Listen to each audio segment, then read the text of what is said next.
I'm calling the police on you right now. That was the welcome my wife got the day she moved in. My HOA Karen screamed it. Phone already dialing 911, reporting what she called a suspicious military vehicle. A possible case of stolen valor, she claimed, with satisfaction in her voice. Within the hour, 2 officers stood at our door. Our neighborhood's self-proclaimed dictator thought she'd humiliate the new residents. What she didn't realize was who she had just accused of fraud. I watched her smug expression melt into horror. The moment my wife calmly reached into her wallet, what she pulled out would change everything. Forever. Let me take you back. After 2 years of long-distance marriage, my wife Morgan was finally coming home. I had the house perfect. Quiet neighborhood, fresh flowers. A welcome home banner, everything ready. It should have been the happiest day of my life. It wasn't, because I didn't count on her. Victoria Palmer, 3 houses down, pink bathrobe, clipboard, and a mission to destroy. Our peace, the rumble of that olive green, military truck turning onto Pinewood Drive still echoes in my head. I was at the window, checking my watch every 30 seconds like a nervous teenager on prom night. I'd spent 3 days scrubbing every inch of the house. The floor shined, the dishes sparkled, and everything smelled like fresh linen and lemon polish. Then, I saw her, Morgan, stepping down from that military-grade truck like she owned the street. Tall, confident, powerful. 8 years of military service will do that to you. She wrapped me in a hug that made the whole world quiet. But even then, her eyes scanned the neighborhood. That awareness, that instinct, it never left her. Old habits, she always said with a smile. But even through her grin, I could see it in her posture. She felt something off. Then it happened. The storm slammed shut her front door. Victoria Palmer marched toward us like she was leading a battalion.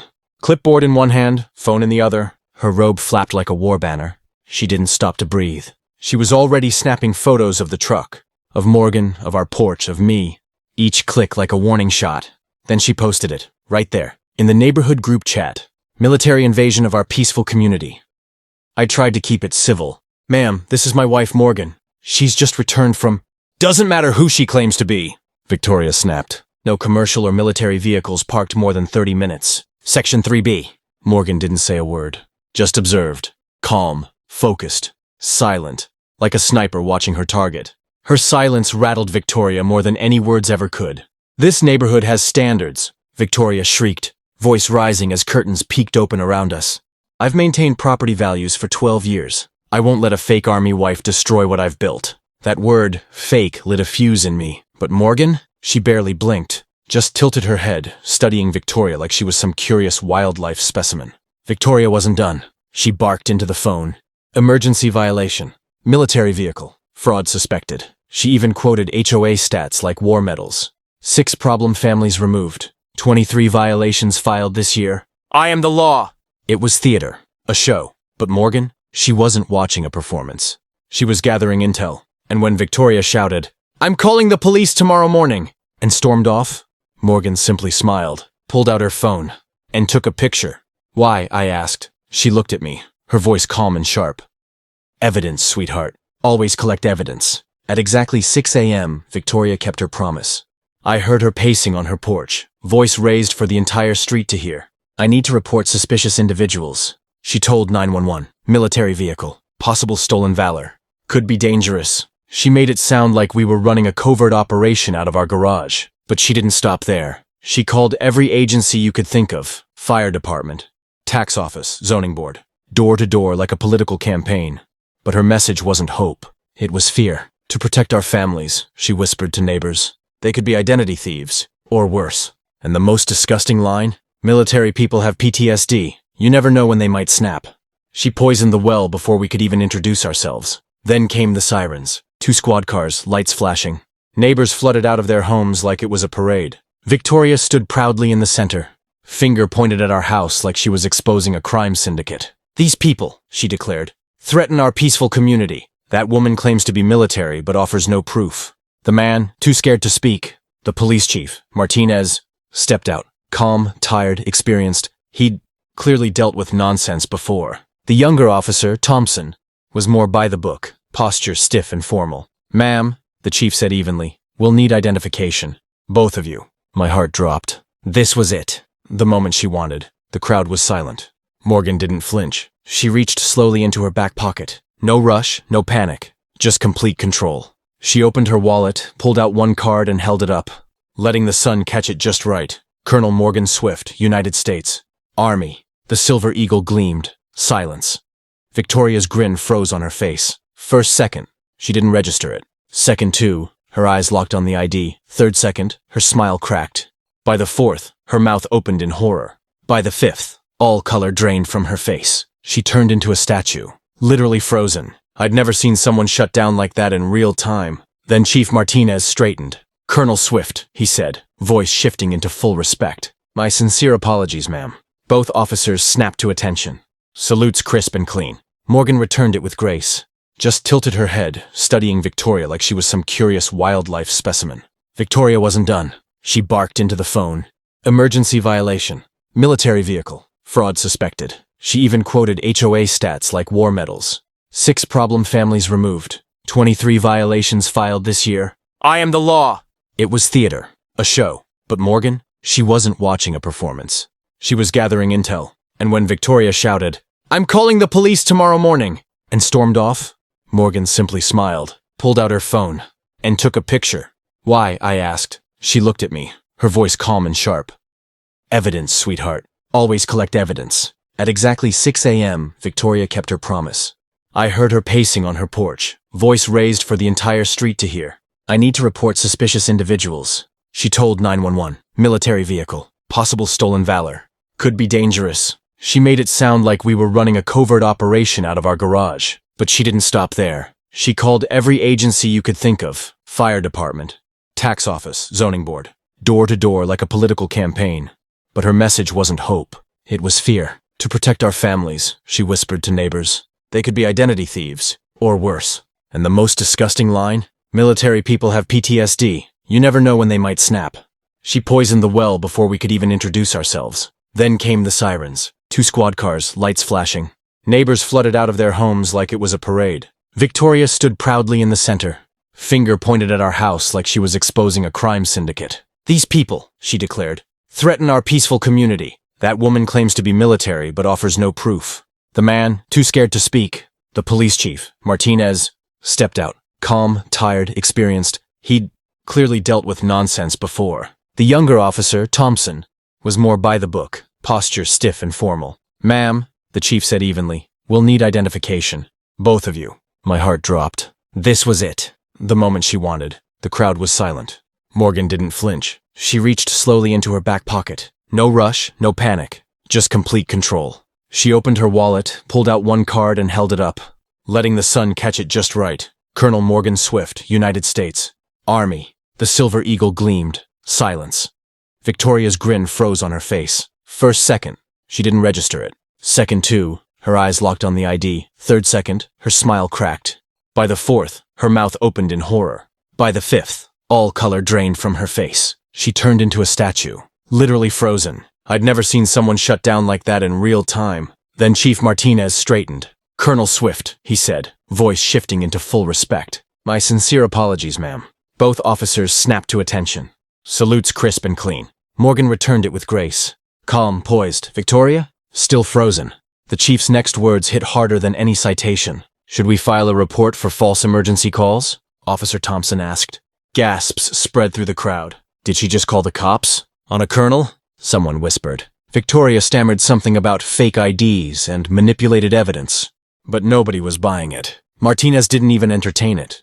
This is federal identification. I suggest you reconsider your accusations. Victoria's reign had ended, right there on the lawn. But what came next? Morgan hadn't just won a standoff. She had just declared war. For 3 days after the police incident, Victoria's house was eerily silent. No porch pacing. No clipboard walks. No group chat blasts. Just drawn curtains, and shadows moving behind them. If silence had a temperature, hers was ice cold. But it wasn't surrender. It was strategy. She was regrouping. While I tried to enjoy the peace, Morgan didn't let her guard down for a second. She's not done, she whispered one night. People like her don't stop. They adapt. And on day 4, the counterattack began. I came home from work to find 4 violation notices, taped to our front door like war trophies. Excessive noise at 6:15 a.m. Morgan's morning jogs. Vehicle positioning violation. My car extended 2 inches beyond the property line. Unauthorized signage. That same welcome home banner we had lovingly hung. Landscaping non-compliance? Our hedge? Apparently an inch too high. I stood there holding them in disbelief. This was war, but not with bullets or bombs, with paperwork. Day 5 brought 6 more. Trash cans out too early. Porch light too bright. Wrong shade of blue on the front door. Amazon driver blocked a neighbor's view. Dog noise complaint. We didn't even have a dog. Suspicious gathering, apparently. Pizza night with Morgan and the delivery guy was a criminal offense. Each notice came with an $85 fine. 10 in 2 days. 850. It was financial warfare, and we were the targets. But Victoria wasn't just paper bombing us. She started following Morgan on her morning runs, phone out, recording every step like she was tracking a fugitive. She'd park her car inches from our driveway, blocking us in. Her yappy little dog suddenly chose our lawn as its toilet, without cleanup. At exactly 11 p.m. each night, music blared from her windows. Not a minute earlier, not a minute later. Always stopping at 10:59, just under the legal noise threshold. It was precision harassment, and it was working. I wasn't sleeping. I was checking locks, jumping at sounds. The house felt like a bunker. I felt like a prisoner. One night, I stared at a fresh stack of citations in my hands and whispered, maybe we just pay. Maybe we comply. Keep our heads down. Maybe she'll stop. Morgan didn't even blink. You can live in fear if you want, she said, her voice steel. But I spent 8 years fighting for our freedom. I'm not giving it up for a bathrobe dictator with a clipboard. That night, I watched her open her laptop. She created a new folder on her desktop and named it Operation Neighborhood Peace. She started documenting everything. Victoria's car, her off-leash dog, her porch music. Every violation Victoria committed, Morgan recorded with military precision. Rule number 1, she said, clicking through photos. Know your enemy better than they know you. And Victoria Palmer? She was about to learn what happens when you mess with a colonel. Victoria called for an emergency HOA meeting, her last-ditch move. She rolled into the community center like a seasoned prosecutor. Briefcase in hand, confidence radiating from every inch of her perfectly postured spine. She greeted each board member by name. Linda, Tom, Patricia, thank you for making time. Her voice oozed gratitude, but it was laced with power. I've protected this neighborhood for 12 years, she began, and now it's being destroyed by people who think military status gives them special rights. She cracked open the briefcase. Inside, color-coded folders, time-stamped photos, sworn statements. It looked official, convincing, almost presidential. Neighbors started filling in, 25 in total. The biggest turnout in HOA history. Whispers spread like wildfire. She's really going all in, one said. Is she trying to evict them? Asked another. Victoria launched into her speech with practiced fervor. She cited every violation, showed pictures of Morgan stretching on the lawn, claimed neighbors felt unsafe, used words like intimidation tactics, lawless conduct, disruption to community peace. Her voice cracked at the perfect moment. Tears danced on the edge of her lashes. An Oscar-worthy performance. Then Morgan stood. No theatrics, no binders, just a manila folder and a calm, clear voice. May I respond with facts? The room went silent. Morgan connected her laptop to the projector and began the demolition. Evidence package 1, video. Footage of Victoria dumping her trash in our bin at 5:47 a.m. Clear as day. Gasps, murmurs, package. 2, screenshots proving her witnesses were 2 of Victoria's close friends. No independent observers. Package 3, Victoria's own violations. Her car blocking sidewalks, overgrown bushes, unapproved decorations. Morgan's voice stayed steady, cool, deadly. This noise complaint, she said, pointing at a form, was filed at 6:15 a.m. I was already at work, on base, with time-stamped badge scans to prove it. False report, documented. Then came the killer, stalking behavior. 47 photos, taken from public property. Phone calls to my command office. Surveillance footage of her following me during morning runs. The energy in the room shifted. Tectonic. Whispers turned to outrage. She took pictures of my house, too. My fence was reported because of her. Board members looked shaken. Then Morgan delivered the final payload, selective enforcement. A chart appeared. 18 violations against our house in 14 days. Only 3 across the rest of the neighborhood. Phone records? Victoria had called city services 47 times in 2 weeks. Mrs. Palmer, Morgan said, locking eyes with her for the first time. You accuse us of expecting special treatment because of military service. But your behavior shows you think your clipboard gives you absolute power. Victoria snapped. This is character assassination, she shrieked, lunging toward the projector. Board members restrained her. And then I stepped forward. Ma'am, I said quietly, I think everyone here can see who's really causing the disturbance. The board took 10 minutes to deliberate, but it felt like 10 hours. Victoria stood off to the side, arms crossed, breathing sharp and shallow. Her performance had crumbled, and all that was left was a furious woman with no control and nowhere to hide.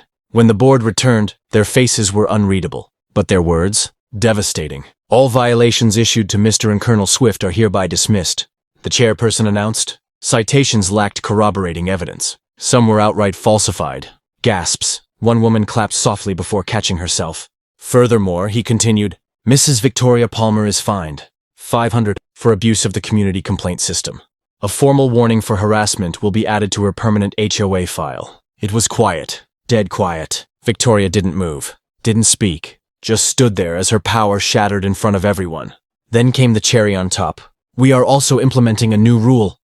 The chairperson paused, almost smiling.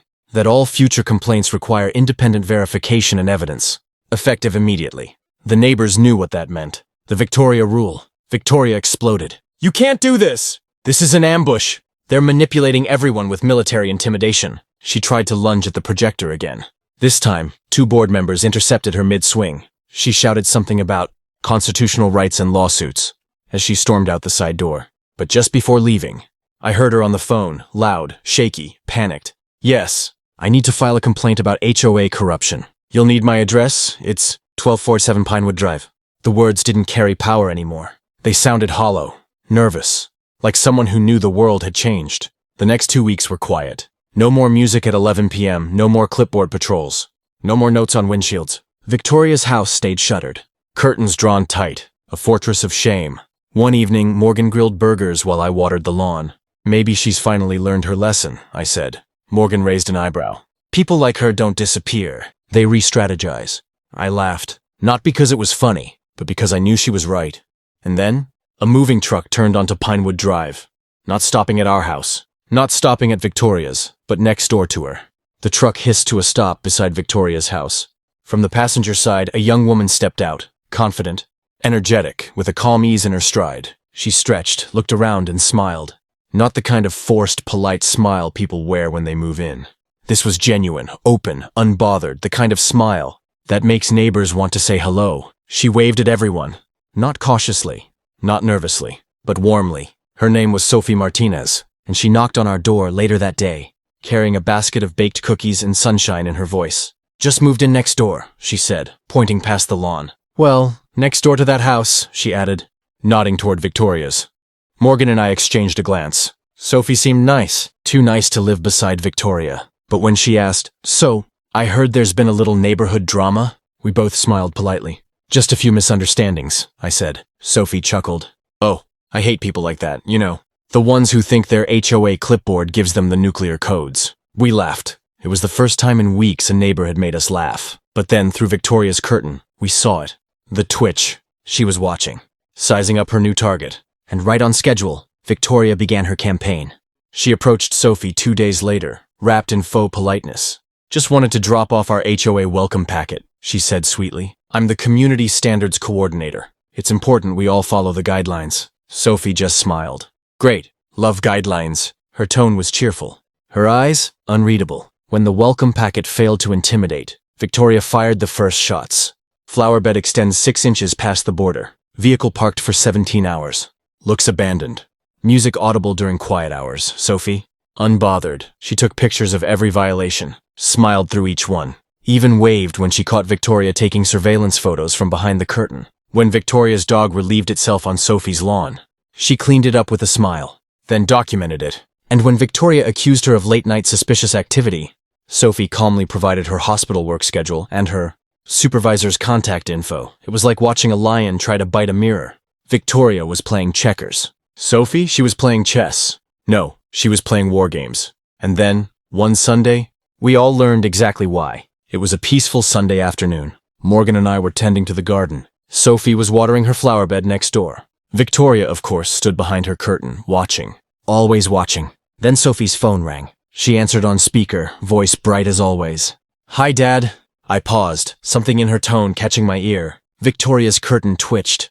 Everything's great here, Sophie said. Very educational, a man's voice responded. Confident. Familiar. How's the neighbor? We discussed? Sophie smiled. Very active. 1247 Pinewood Drive, just like you said. She's filing her usual documentation, keeping up the pattern.